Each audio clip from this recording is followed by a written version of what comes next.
A handful of days before Christmas, and a major storm looms for the eastern part of the U.S., and it's going to have all sorts of impacts from the southern plains to the Great Lakes and to the East Coast, from southeast all the way up into New England. And it'll be followed by a shot of very cold air that will spread into the eastern part of the United States.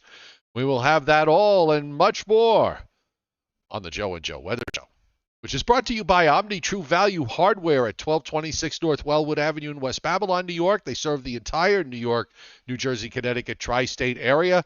They are Long Island's largest rock salt source, so if you're not on Long Island and you need rock salt, they got it.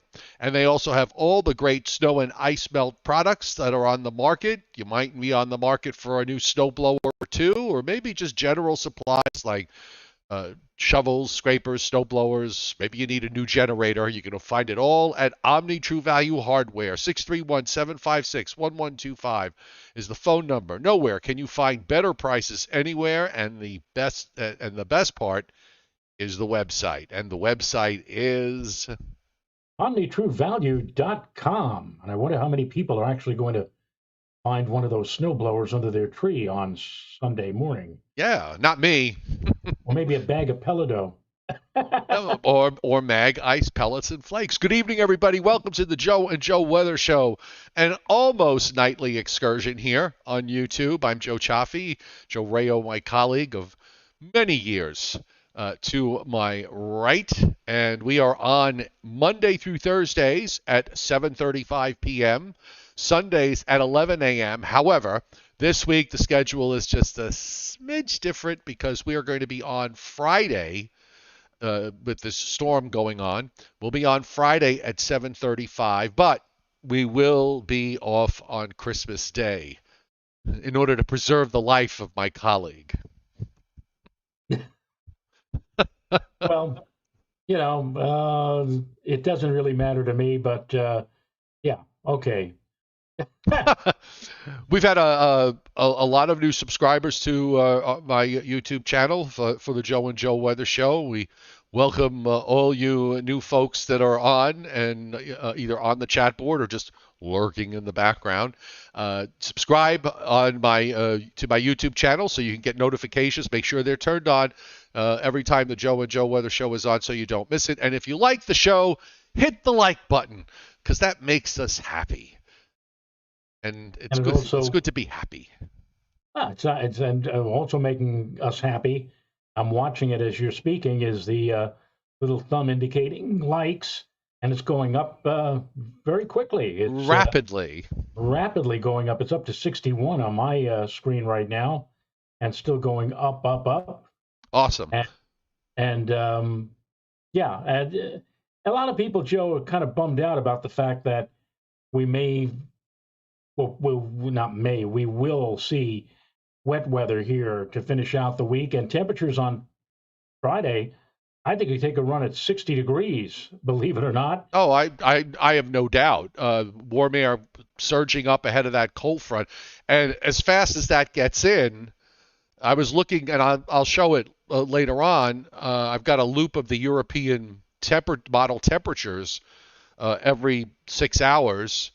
And every 3 hours, actually, and as quickly as they go up, they fall just as fast late Friday afternoon into Friday evening. Well, the question is, a lot of people, wanting to see snow, and I still think we have a chance of seeing some snow, maybe some snow showers or a quick changeover from rain to snow for a little while on Friday evening, and then we get into Christmas Eve, Christmas Day, which looks dry, albeit will be rather windy and rather cold, but at least it won't be a major concern for many travelers who will be out and about on Saturday and again on Christmas Day, Sunday. Look, this is I said yesterday, especially with Christmas on a Sunday, there's probably a lot of people that have piled on to travel at the end of the work week, and they are going in different places, or they may be coming from those, or trying to come from those places that are going to be hit hard with snow. And for those of you who are new, our general coverage area is pretty much eastern Pennsylvania to southern New England, down to maybe Maryland, Delaware, Northern Virginia. However, we do spend our time, some time also on whether that's going on elsewhere and what the impact is there. So if you have any questions, no matter where you are, if you're on the chat board, and Joe, you know, they watch from all over. I mean, you know, there's that viewer on the Isle of Man, which which I'm always looking for. But please, by all means, participate in the conversation. So on the no on the snow part of the equation for the East, and when we say the East, we mean all the way up into New England. I mean, this warm air around this big storm is going to surge all the way north up into northern New England. So everybody pretty much gets rain, even up into northern Maine, which is unusual. Actually, somebody pointed out something funny. There are places in the Northeast where there's a 100% chance of a white Christmas every year. Well, some of those places may only have a near 100% chance after this particular storm. But there are going to be some solid impacts here from a couple of inches of rain. I think the wind is going to be the biggest issue, really. Could be seeing gusts of 50 to 60 miles an hour with the south wind, and then it's going to shift around to the west and probably gust just as high. And as we know, that can certainly cause power outages. Although don't ask us where, because we don't do that sort of thing. And the other thing is, and this is going to be an interesting part of it, the question of when the rain stops and how long before the temperatures fall. Now, I looked at various models, and there seems to be that the rain will stop, and then there's about a 4 to 6 hour window where the temperatures will go from the 50s to the 20s. So the wind will help the cause of drying some of the moisture out, and maybe in some places more than some. But whether there's a flash freeze or not really is going to hinge on how soon does the rain stop. If we get a changeover in some places to a brief burst of snow or maybe some snow squalls, and then those falling temperatures all combining together about whether we get a flash freeze or not in some places. I think we're going to have to wait till Thursday really to figure that part of the equation out. Well, I think that if we had one of those scenarios where immediately upon the front passing by, both the surface and the upper level winds go straight into the north or northwest, we would have kind of a flash freeze scenario. But on the day when we're expecting the colder air to come racing in, the winds in the upper level of the atmosphere, Joe, are going to be, even though the surface winds will be coming from a northwest direction, the upper level winds are going to be blowing hard and fast out of a southerly direction. So we're going to be getting colder, but it's going to be modified cold air. We're really going to have to wait. If you want really cold weather, you may have to wait a little while. Yeah, I mean, even into Saturday and Sunday, the upper level winds are still going to be, because that upper low is going to be pushing all the way up to James Bay, well to our north. And so the airflow, the counterclockwise airflow, still is going to be mostly out of a west or west-southwesterly direction. So it's going to turn cold, but not, I don't think, bitterly or frigidly cold, simply because we don't have that teleconnection between the low levels and the high levels in terms of the overall wind pattern. Again, the winds will be blowing northwest at the surface, but still more of a southerly or southwesterly direction aloft. So we're going to have to wait for the upper trough to come through Friday night, probably sometime around 1 or 2 a.m. Maybe when that upper trough comes through, that's when you get the chance that you could see a narrow line of snow squalls. But I still think we're going to be down in the teens. For most of the area is going to be down in the teens by Saturday morning. And the coldest air is going to be Saturday night and Sunday morning. Down here, the very cold air, the bitter air, is going to be in the Ohio Valley, where they're going to be in the single digits all the way down to northern Georgia. I think I saw some model, some of the models were giving me a low of 3 here, on 5 on Saturday morning and 3 on Sunday morning. So this will be my first adventure here in the land of 2,200 feet above sea level of getting down into the single digits come this weekend. But still, we have a few days yet to work out all the gory details.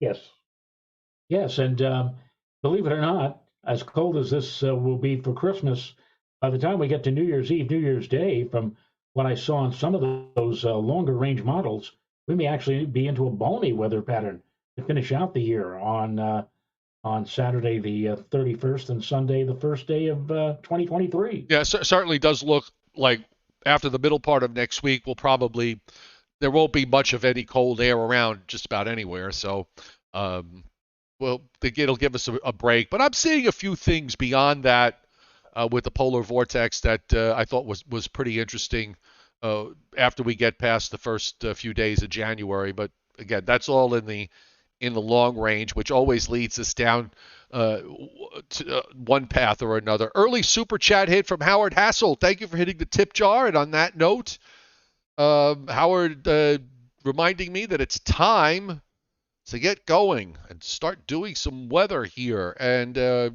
start with the watches, Joe, and the advisories.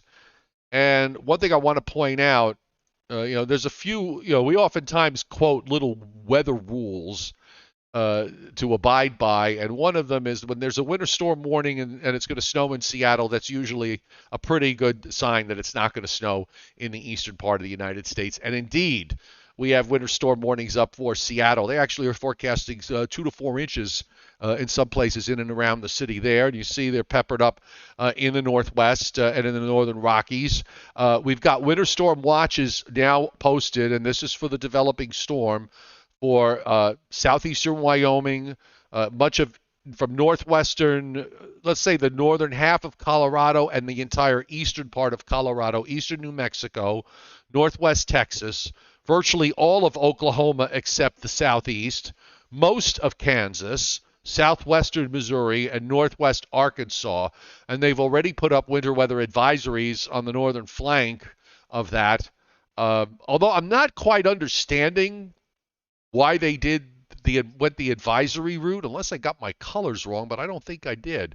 Let me just double check to make sure. No. I'm still wondering, and I mean, I guess it depends upon what part of the country you are as to just how much snow needs to fall for a winter weather advisory. Although I've seen winter weather advisories locally, they put these up, maybe it's something seasonal as well.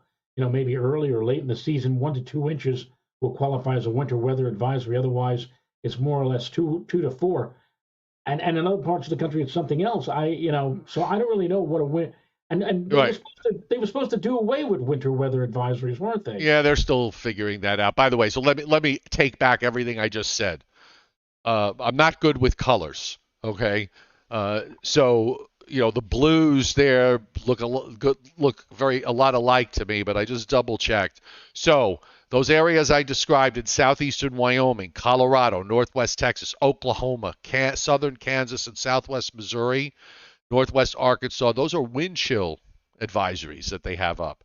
The blue in northern Kansas, northern Missouri, no wonder it didn't make sense to me, northern Illinois, parts of western Indiana, southern and western Wisconsin, virtually all of Iowa, and let's call it the eastern half of Minnesota, those areas are under a winter storm watch.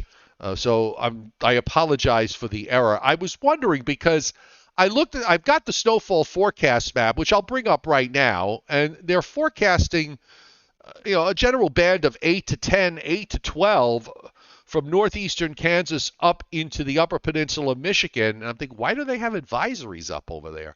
But now we know why, because like I said, I have issues with the shades of blue.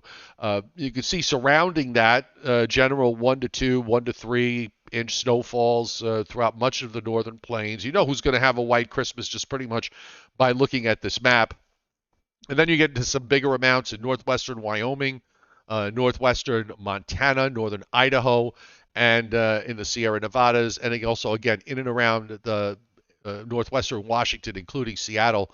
They've got some prints there of 5, 6, 7 inches being indicated. And then in the meantime, if you look in the northeast, they're covering for a coating to an inch from northwestern Virginia, central and western Pennsylvania into western and upstate New York. And this is on Thursday, when later Thursday, as this warm front pushes up from the south, there's going to be an area of rain that's going to develop ahead of it. And as it moves into whatever cold air is left in the Northeast, it's going to generally produce not much on the front end. Uh, Models were kind of hinting maybe there would be a front end thump for those areas well inland, but now it really kind of looks like that's not going to be the case. So I'm thinking, Joe, that they're probably, when at the end, when this is all said and done, when we get toward Thursday, we're going to see, I think we're going to see some blizzard warnings go up in some of those areas in the upper Midwest. Yeah, the look of the isobars, the pressure gradient looks like it's going to be tightening as this big storm crosses through the Great Lakes and then moves on up into eastern Canada. So there would be no doubt that with the cold air, it's probably going to be low density snow, very puffy and powdery, very susceptible to being blown around. And with those strong winds anticipated, again, yeah, it would not be at all surprising if we saw a blizzard warning. And we're not talking about big numbers. In fact, you don't need a heavy accumulation of snow for a snow event to be categorized as a blizzard. It's just you need the cut and reduced visibility and the sustained winds, let's say over 35 miles an hour for 3 hours, or gusting stronger than that for a short interval of time. But it does look like we're going to be in line for those kind of conditions again over toward, let's say, just picking a town out of the area. Let's say Des Moines, Iowa. They look like they're going to be in line for some really heavy lifting, so to speak, in terms of blizzard or near blizzard conditions in just a few days. While you were talking, I put up the temperature map, the low temperature map for Saturday morning, and the Weather Service digital forecast. They've got 20 for LaGuardia, but teens everywhere inland, and then you start to get into Pennsylvania, from southwestern New York, west and south. You see the temperatures all in the single digits, or as my former producer that I worked with at WPIX, Mike Leona, and I used to say, dingle digits, all through that area in the Ohio Valley, and some below zero readings in the parts of central Illinois and central Indiana. And those single digits, by the way, go clear down into North Georgia, western South Carolina, Tennessee. You can see them all here. I mean, this is the crux of the cold air, goes pretty far south. But closer to the coast, so we're looking at teens, Joe, and low 20s all the way down into northern Florida for lows, and even temperatures close to freezing as far south as, or even under freezing as far south as Orlando come Saturday morning. Yes, and I was looking at some of the maps for Thursday, and was impressed by the fact that in parts of the Dakotas and Montana, they're talking about low temperatures, minimum temperatures that morning, somewhere around 25, 30, even 35 below. And I'm not talking about wind chill. I'm talking about ambient air temperatures. And I don't even want to think about what it would be like just to add a little bit of wind to those kind of temperatures. We're probably talking about chill factors making it seem like it's like 40 or even 50 below zero. I just want to stop for a moment because I just got a message. Thank you, Izzy D, for sending this to me. But the chairman, Scott Briller, who's a regular on the chat board, and usually at the end of the show we do what we call Briller Jeopardy, and we do weather trivia, has been away for the last few weeks. He's taking care of his mom, who has been some days better than others, up and down. She is not feeling well again. And we all send all our best and positive energy to Scott and Mother Briller, that she has a quick and speedy recovery. So let's move along here. We'll go to the radar tonight. Not too much happening.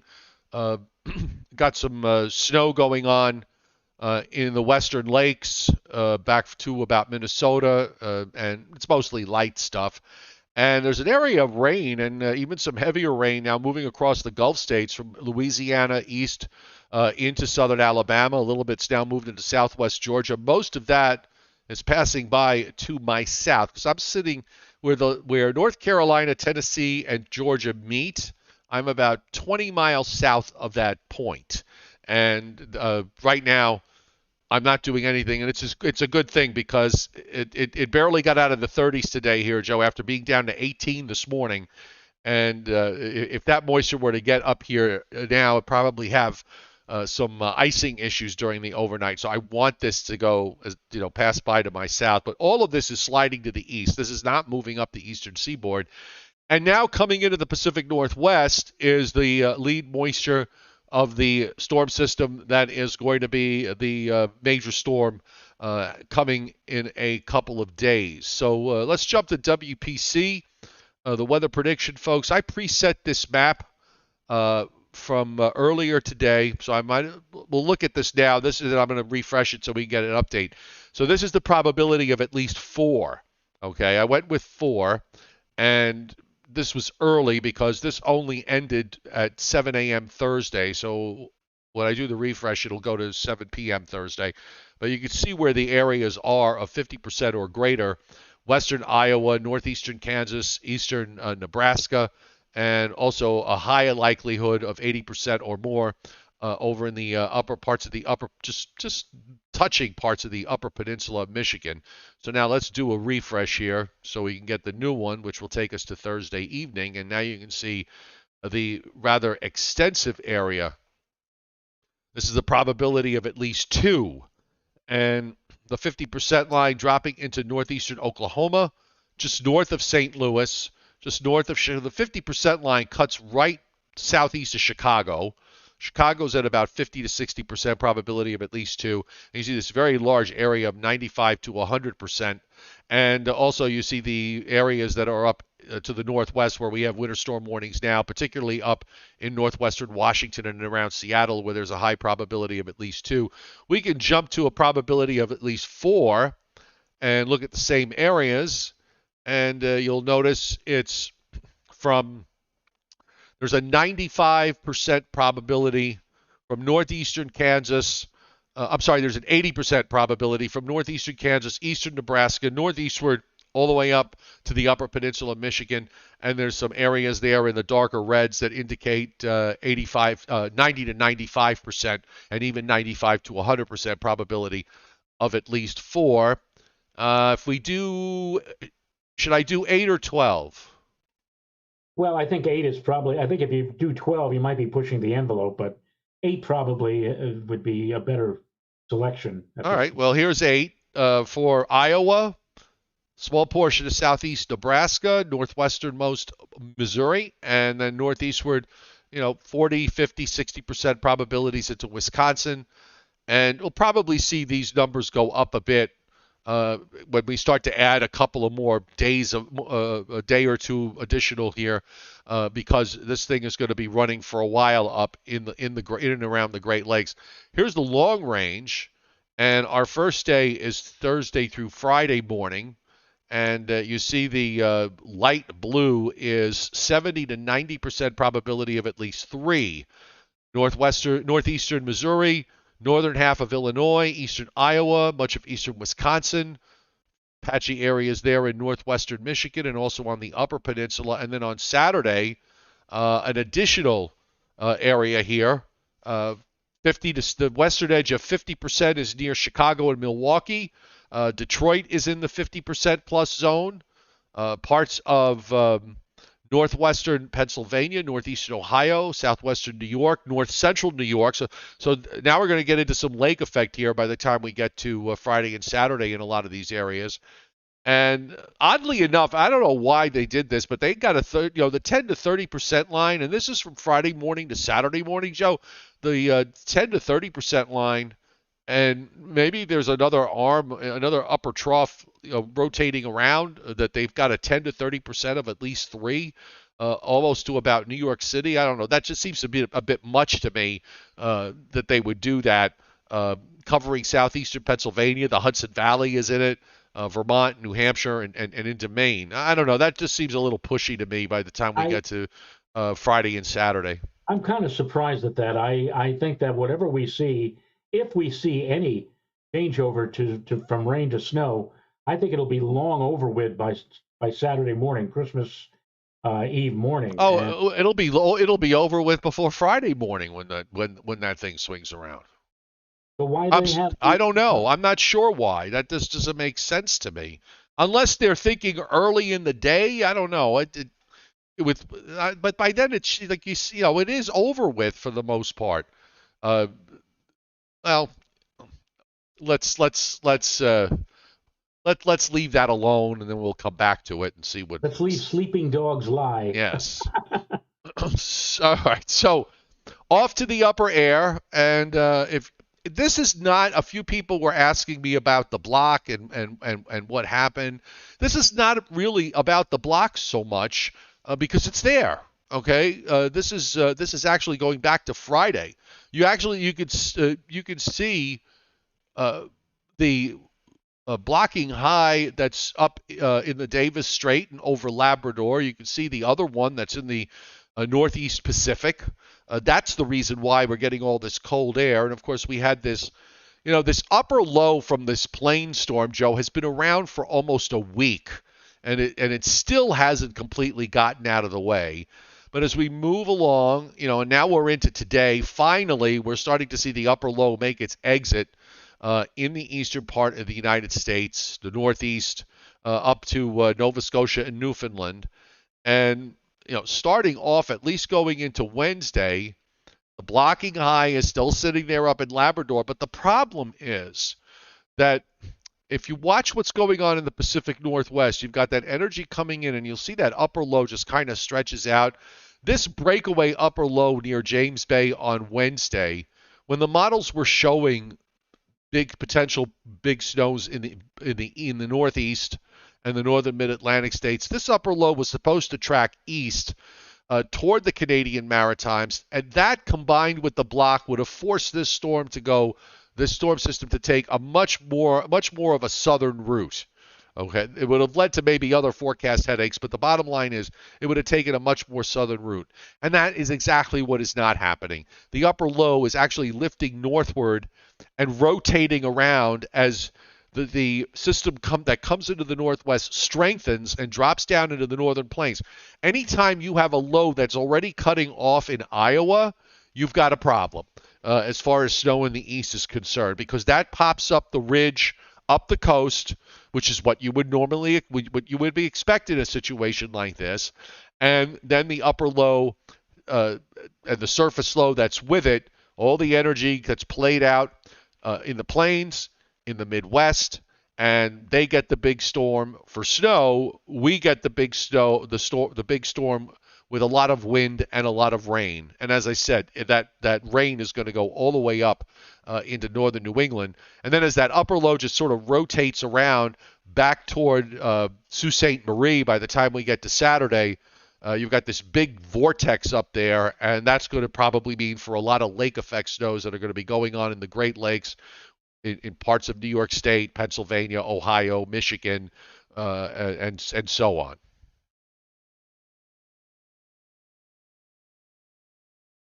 Did I lose you, Joe? Joseph, Oh, are you hello. there? Can you hear me? I hear you. Oh, okay. My thing was on mute for a moment. Oh, okay. But anyhow, that's how this thing is going to play out. And in the meantime, going forward into next week, we're still going to have troughing in the east. So it'll stay cold until that trough pulls out, which doesn't look like it happens until probably sometime Tuesday night or Wednesday. And there's another little short wave that comes down in the northern stream. But the problem now is that if you look in the Pacific, that upper high is gone, and it's more of a zonal-ish flow coming west to east. So our source of cold air gets, for most of the United States, winds up getting cut off for a while. However, the one thing I'm noticing here in the long range, Joe, is that you got the blockiness up in northeastern Canada to Greenland is still there right through the next 7 days. So it's going to be a matter of waiting for the Pacific to correct itself again, and maybe go back to what we had or some form of what we had, and then it'll turn colder. But at least through the first, through the new year, it would suggest that there won't be much of any cold air around in much of the U.S. Real cold air, I'm talking about. I'm talking But about Arctic air and Canadian cold air. if you allow me to, if you allow me to share the screen here, speaking of what you just said, you might be interested in seeing what the Climate Prediction Center has on its 8 to 14 day temperature outlook. Well, go ahead, so I can see them having, putting much above. Hold Are on. you ready?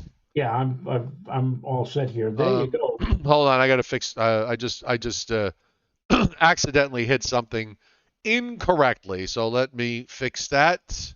And I was playing with my mute button, Joe, because I was trying to determine There you because go. tonight I'm not using my headphones again, and I was just curious to know how I'm sounding. Um, No, no uh, one's. I don't see anybody complaining. You sound all right, okay to me. okay, all right. I'm just trying to figure out if it's really on my end that you're hearing reverberation when I use my headphones or anything. But anyway, here's the 8 to 14 day temperature outlook, and what a flip from last week when they had 100% or near 100% probabilities in the nation's midsection for very cold weather.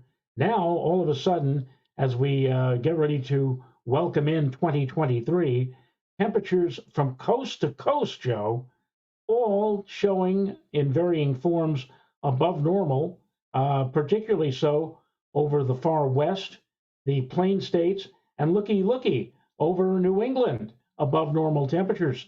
So, as cold as it may be, as we move into the Christmas holiday, by the time we get to New Year's, that pretty much is signaling that we're going to be on the other end of the spectrum and may very well be seeing lots of temperatures in the 50s and 60s, perhaps, for the end of the year and early next Well, year. let's not push it yet. All right, I won't. I won't. But I'm sure this does not, no pun intended, this does not warm the cockles of all of the snow weenies out there, seeing something like that as we move toward the close of the old year and the They are, Joe. The level of hysteria is so out of control. It just is so out of control. Um, they, I mean, it ranges from seething. winter's over. Right. It ranges from seething anger to the whole fires of hell. It's just going at full blast. I mean, I've, Yes. I've seen people say really ridiculous things like it's never going to snow ever again. I mean, come on, really, grow up. Really, just grow up. These are adults, by the way. They're not kids; they're adults. Well, they revert back when they start because that's what they want. They want the cold, they want the snow, and when they lose Right. it, they just And you know throw, that they throw a hissy fit. people our age, they all have selective memory. They only remember the good stuff. And they want to go back to the time when they were kids when it actually snowed less, but they think it snowed more, and that was mainly because they were shorter at the time. I have said it before. Please excuse the fact that I'm getting up here. I said it before, and I'll say it again. Um, December has been a month where it used to be a nothing month when Joe and I were, growing up and getting started in this business. And over the last, well, I mentioned it yesterday, over the last 10 or 12 years, we've had like at least a half a dozen Decembers where we've had above normal snowfall.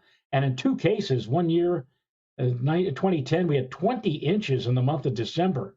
And just a Also in couple of also in 2009. and 2009, that's true. We had like back-to-back Decembers of incredible amount of snow. And 2 years ago, we had what, about 10, 11 inches Well, of we had a foot of December. snow around the 19th, 20th. Was over 2 days. Some places got as much as a foot of snow. and then it all got washed away at the end of the week when we got to 70 on Christmas Eve, and it snowed down here. They got half a foot of snow down here with the cold air that came behind that front and the storm that went by to our west. So it's almost a repeat performance, minus the foot of snow, because that didn't happen near the coast Right. at all. It did happen in some inland spots over the last 2 weeks or so. But yeah, it's just a sort of selective memory. And besides, the bulk of the snow in most winters falls from in January, February, and the first 15 days of March. That's when you get 90% of your snowfall in most winters. Anyhow, we're not even into January yet, and so yeah, people are they're just out of control. So let's go back to the GFS and figure this all out here. So here's what it looks like on the latest model run with regards to our storm, and I'm going to use the total precip instead of the radar view. So it's chilly in the east. It's dry. It's going to stay calm. The low that's now moving across the Gulf of Mexico, is moving east across Florida during later tomorrow into early Wednesday. Could get some pretty decent rain, in central and south Florida. And then that goes out. But now we've got, again, look up in the northwest. You see that low dropping southeastward into Colorado, into North Texas. And again, much like yesterday, I will point out that when you get to this point here on Thursday morning, look where the isobars are pointed, because that's going to tell you where the biggest pressure falls are. That's where the low is going to go. Get rid of us, Joe. Oh, we're still sorry. My fault. Yeah, I'm sorry, my fault. I'm doing 20 different things at once. Oh. See? 1, 2, and 3. Leading the charge here on the chat board is my wife. No maps, followed by Paul Guviera. No maps. William Huber. No maps, Joe. Thank you. Now you got your map, so I'll start it again. There's your low moving across the Gulf states and over southern Florida. Still dry and calm in the east. And then go look at the upper left. You'll see the energy that comes into the northwest. Low drops down into Colorado, into North Texas, and then into northeast Texas. Again, you see where the isobars, how they're pointed. They're pointed up this way. And that's where you're going to see your biggest pressure falls, and that's where the low is going to track. So by Thursday evening, you have a low in central Illinois. It's not very deep. It's 1,008. There's a large area of snow from the western lakes all the way down into northeastern Oklahoma. And you see this expanding area of rain here. Here's your snow, like so, and your expanding area of rain that's going to be moving northeast. This is pretty much just like a giant warm front that is setting up. And that comes up the coast. We get rain. That'll probably put down a decent amount of rain, maybe an inch or two. Thursday night into Friday morning, you see the GFS does generate some heavier rains there.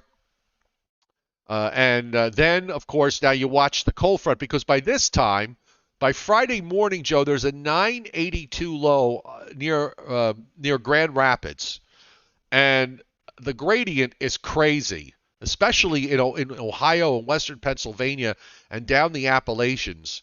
And by the way, by this time Friday morning, my thickness here is 510. So you can see where all the cold air is. It's all piling down into Kentucky and Tennessee and into northern Georgia, northern Alabama, northern Mississippi. Some of it is pushing east, but it's got to wait for this cold front, and you see it right there. And again, it's a matter of the rain ends, the front comes through, and I think, by the way, that purple you see here in upstate New York, I think that's a narrow band of heavy snow. It's hard to tell because the colors here, the top colors for sleet and the top colors for snow are very, very close. And as I mentioned earlier, I'm not good with, so either that's heavy sleet or heavy snow, but it's a very narrow band. It doesn't quite get down. It gets down into northeastern Pennsylvania, then it sort of cuts off.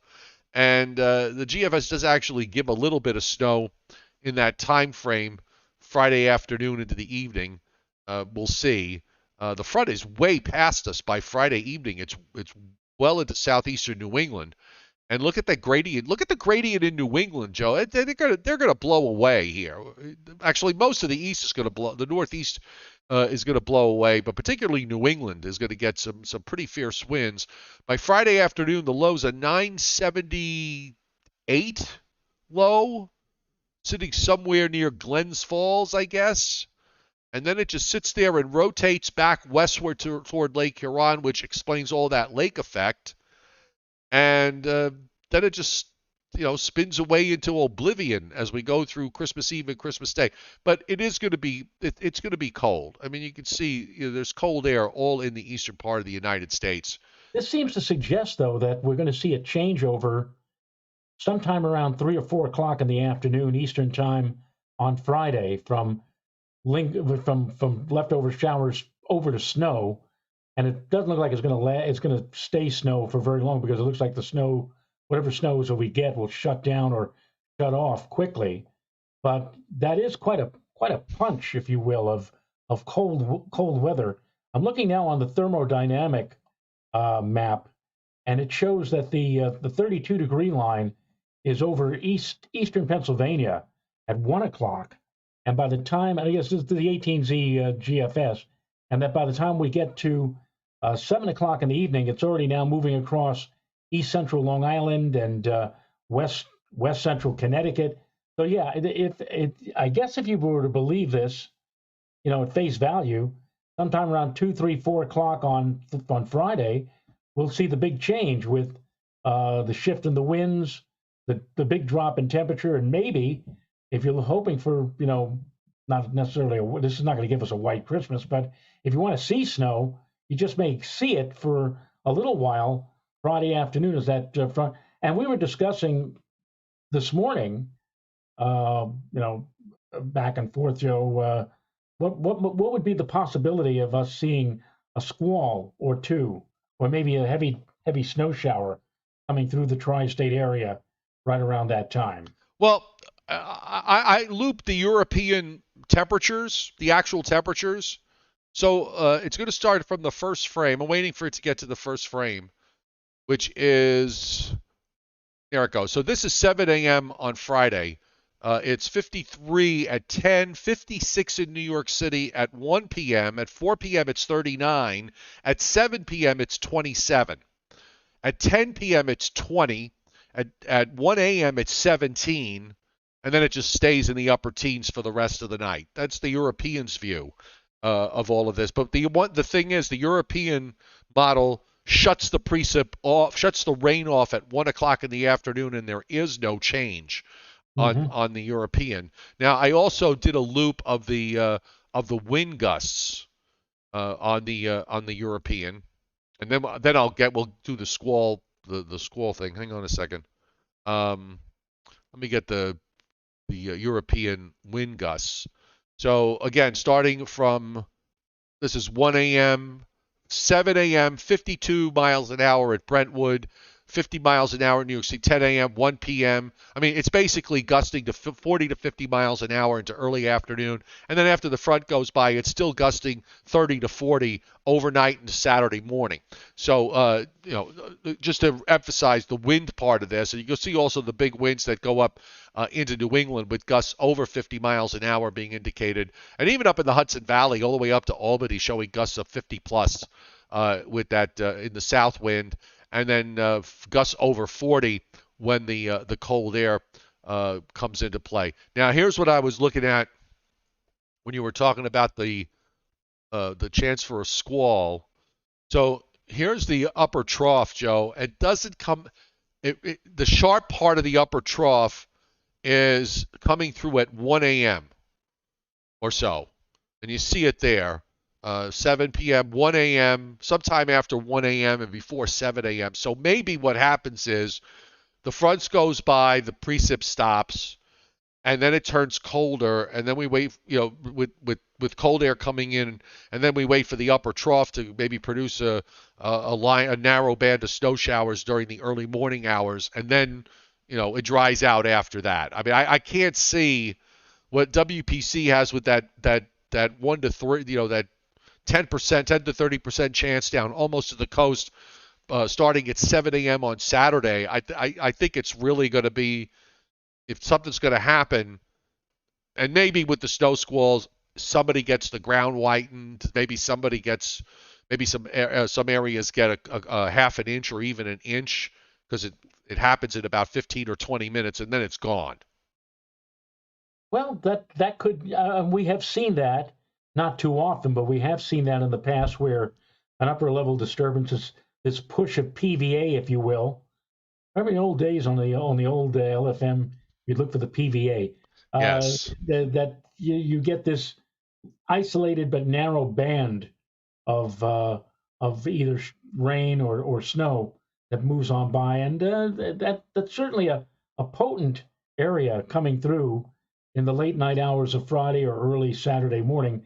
That maybe, just maybe, enough of a ripple, if you will, in the atmosphere to produce a little bit of localized precipitation. So that's true. That's true. So the front comes through, temperatures start to fall, winds start to pick up. That would be just sometime during the afternoon hours on Friday. You might see a brief change, maybe from rain showers to snow showers, but then everything shuts off, and then you'll have to hope and keep your fingers crossed maybe that some of that upper air activity comes through and perhaps sets the stage for a little bit of snow, a cheap thrill, if I may use a Cioffiism, Yes, by early all Friday night or means. early Saturday morning.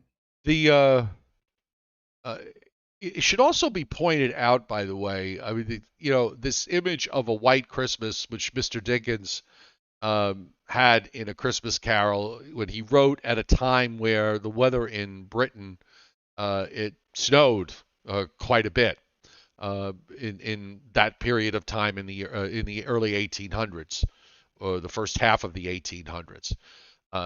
Lee left everybody with the impression, that everybody gets a white Christmas. Well, remember, folks, the vast majority of the world does not have snow on Christmas. It's summertime in the southern hemisphere.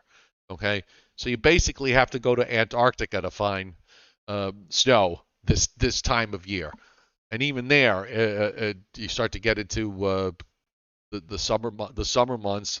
It happens, but certainly not as frequently as it does now. And by the way, we should also mention too, I was wondering to see if Alfred Phillips was on, or Alaska Railroad on the chat board, because I wanted to ask him. There's been apparently record snowfalls in Anchorage, record snowfalls in Fairbanks, getting several feet uh, over the course of the last 3 or 4 days. So somebody's getting snow. They certainly are. And it just happens that most of the time here in the coastal Northeast anyway, it's a rather low probability.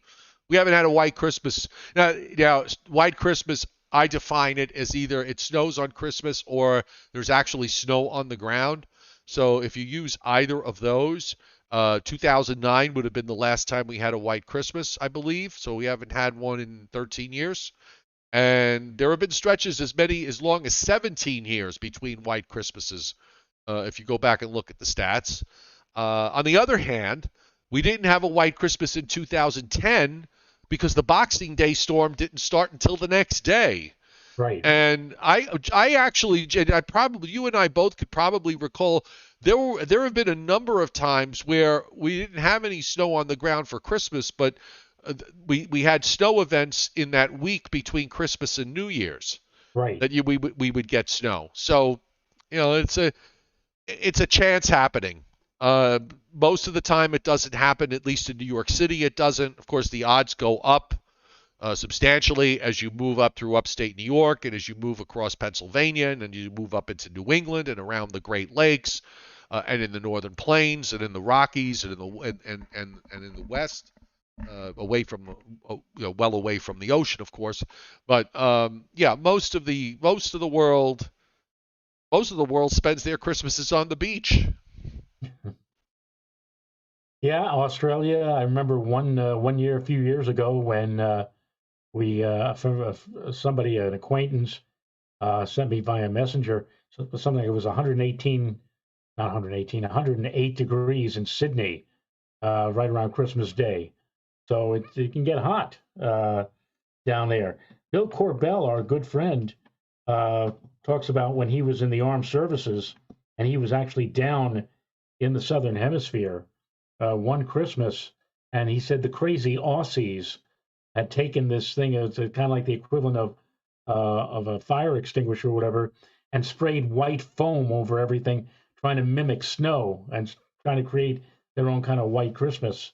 Um, so yeah, it doesn't happen very often. The one Christmas that stands out in my memory, well, actually two of them.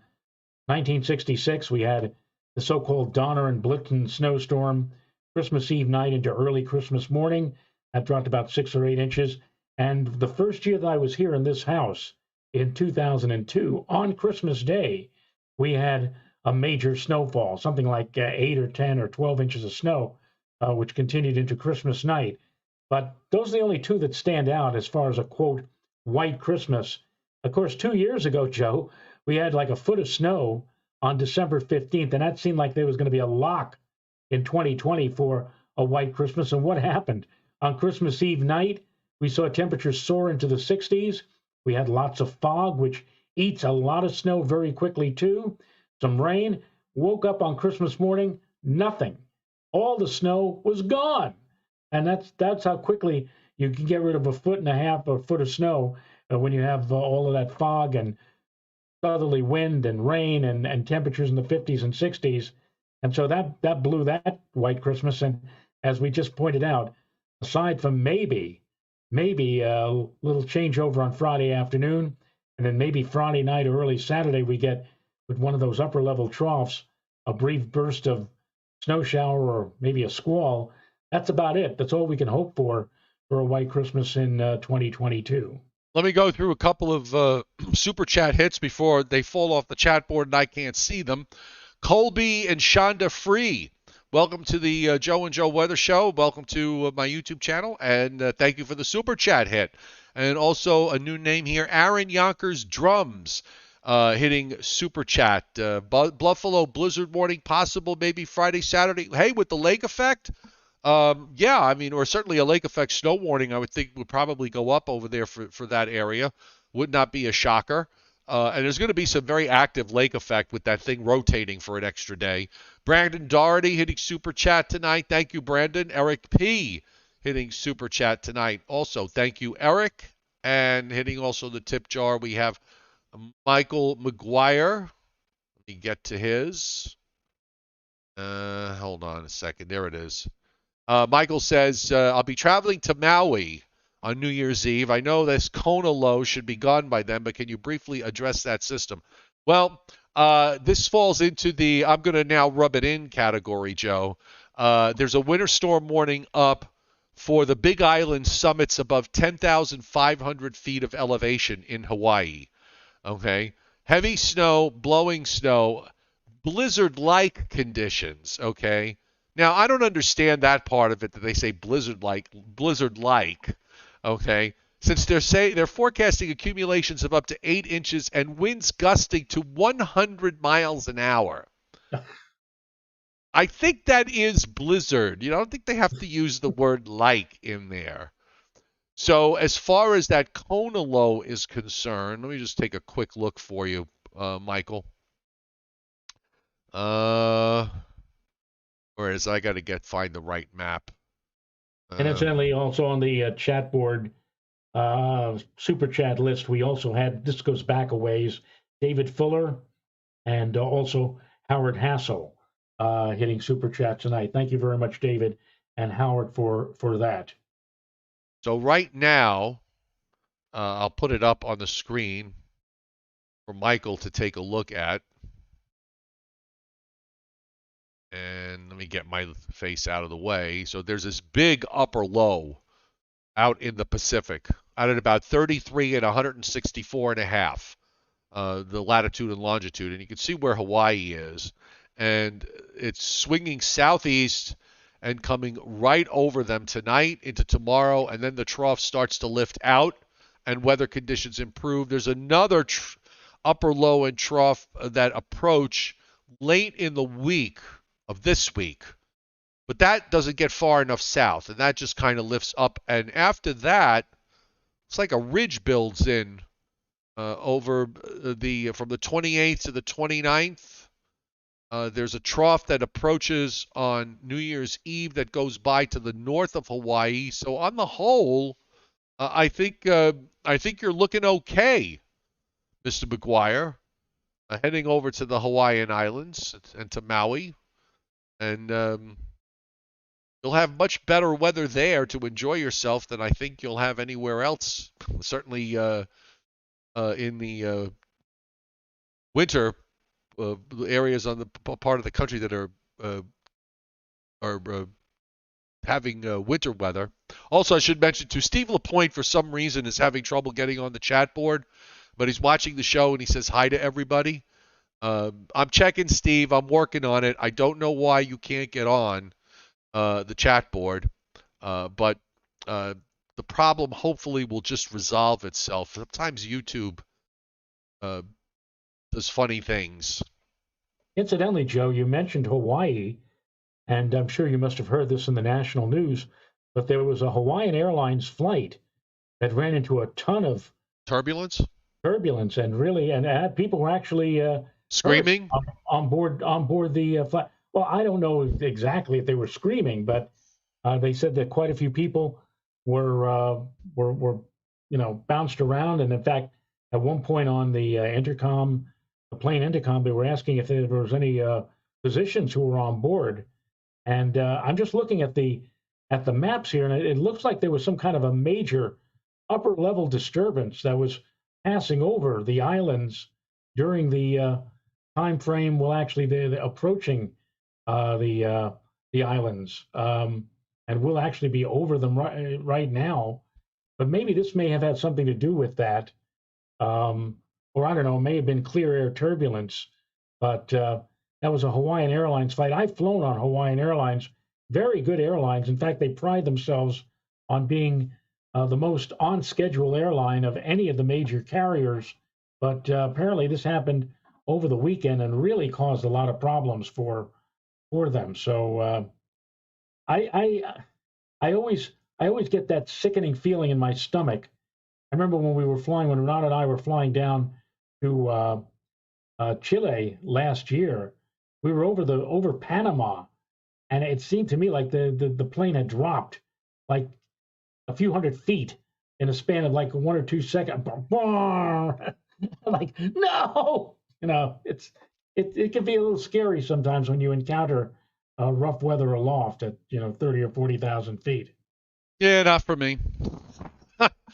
Not for me. Well, you're special, Joe. Little something for everyone. I'd like to see some snow. Last few years has been a real letdown. They got the whole winter ahead of you, so don't worry. I'm sure we're gonna get our chances. There are gonna be chances coming down the road, unless this really turns out to be a 1970s type winter or a 1980s type winter or a 2019 winter. Right, or a 2019 winter. I mean, there's nothing that says that that can't be the case. You remember 2019, Central Park had what, about 5 inches of snow? Terrible winter for snow lovers. And what happened? That was one of the rare years when it snowed in May. Yeah. Everything, the favorable upper air configurations and everything all got together well after the winter was over. Yeah. It happens. Some years it's just not your year. I don't know if that's the case now. I certainly wouldn't make that. I certainly wouldn't say it now on the 19th of December. No. But tomorrow is the last full day of fall, ladies and gentlemen. Winter will officially arrive on Wednesday afternoon. I think at like 4:46 in the afternoon. Astronomical winter. Right. Of course, right now we're 19 days into meteorological winter. Yeah, I mean, there have been years where we've had 2014, 2015 stands out to me because we had all of 3 inches of snow from December 1st until I think January 25th or 6th, and then we had the the famous half blizzard, and then we made up for it for the rest of February and March in a big way. It was one of the snowier winters we've had in a while. So, uh, just sometimes it happens like that where the first half you don't get a lot of snow. It's been just kind of a strange. I don't know if strange is the right word. I don't know. We just seem in some years it seems obvious that it's going to be uh, a backloaded winter.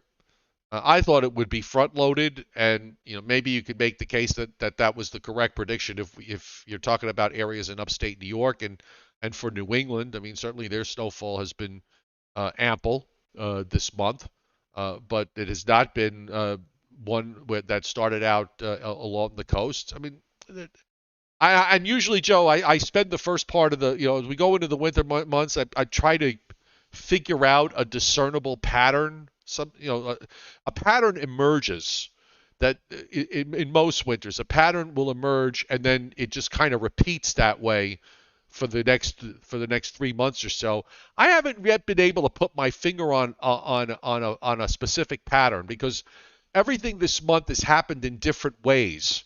So the fact that we're seeing a major storm going to the lakes like this, I wouldn't draw any conclusions that would necessarily mean that all the storms this winter are going to go to the west, way to the west, and cut up into the lakes. This is a major event. This is a major storm. On the other hand, I could look at and make the case and say, well, we had a lot of blocking this month, so maybe the blocking will be, something that repeats again. Maybe it goes away for a short time and then it tries to come back as we go deeper into the winter. Again, that's all in the vast unknown, folks. I don't care what anybody says in terms of a forecast, in terms of a long-range forecast. There's a lot of variability in there, and you can make a general statement about a 3-month time frame that really doesn't tell you anything about what could happen on any given week or any given day. And on that happy note, ladies and gentlemen, I think we've just about talked ourselves through another Joe and Joe. Yes. And we'll be back tomorrow at 7:35. And we will be here, I believe, on Friday to see what happens maybe during the day, what happened during the day on Friday, and what will happen perhaps for Friday night, which, by the way, we may end up, if we get a couple of snow showers or a snow squall, either Friday or Friday night, we will have then maybe a white Festivus. Yes. Well, we could. We have Exactly. a Friday Festivus this year. All right. All right, folks. Thanks very much for being here. Most appreciated. And thank you for those of you who hit the Super Chat tip jar. Most appreciated. If you feel that you want to hit the tip jar and you're watching on the replay, you can hit the Super Thanks button, which is available to you. And yeah, we'll see you tomorrow night at 7:35. Say good night, Joe. Au reservoir. Good night, everybody. Good night. Night, Mrs. Rayo. Good night.